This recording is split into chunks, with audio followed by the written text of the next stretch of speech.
दादाश्री म्हणतात, आम्हास ज्ञान नव्हते तरी पण आमच्या मनात विचार येत होते आणि मला समजत होतं की आज झोपण्यास मिळणार नाही.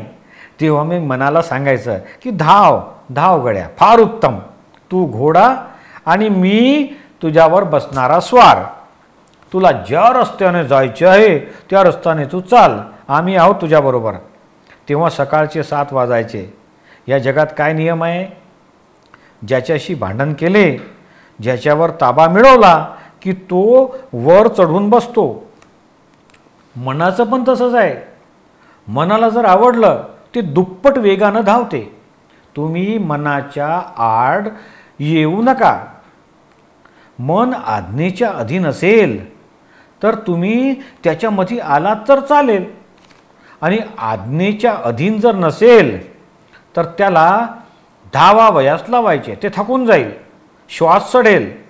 आपणाला त्याच्याशी काय करावायचं आहे? लगाम आपल्या हातात आहे ना. तर लोक काय म्हणतात?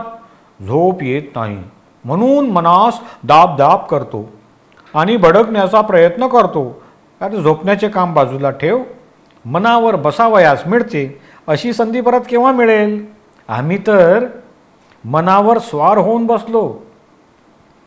तेव्हा तर हे अविरोधाभासी ज्ञान उत्पन्न झालेलं आहे.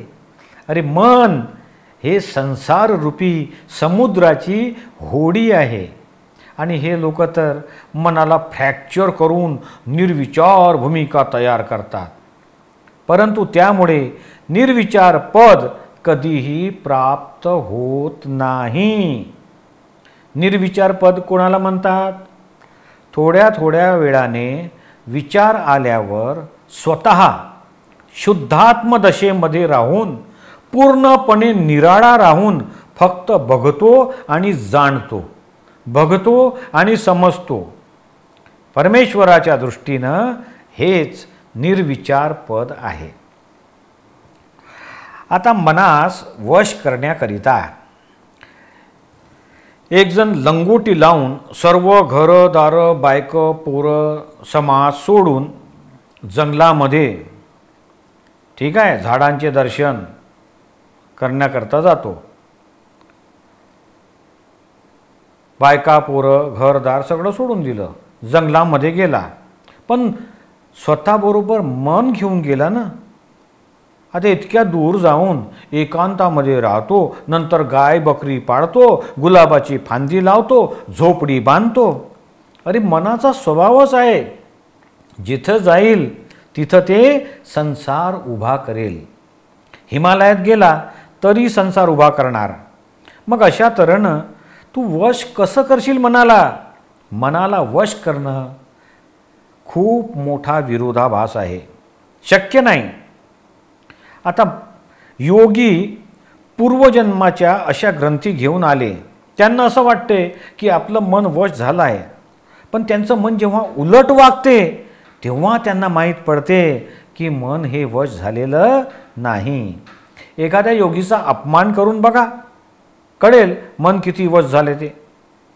योग करण्याची त्याची ग्रंथी आहे, पण ते प्राकृत स्वभावाने योग करतात आणि असं समजतात की मी योग केला, मी मनास वश केले. अहो मन हे ज्ञानाने वश होते.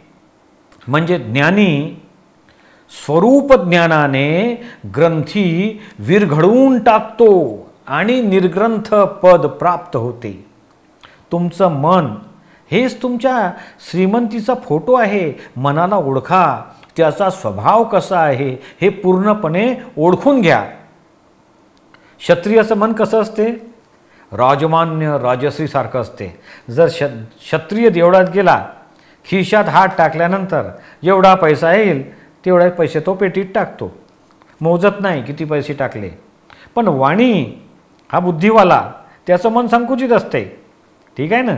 त्याचं मन राजश्री नसते, तर त्याच्या वाणिक व्यवहारामध्ये तशी बुद्धी असते.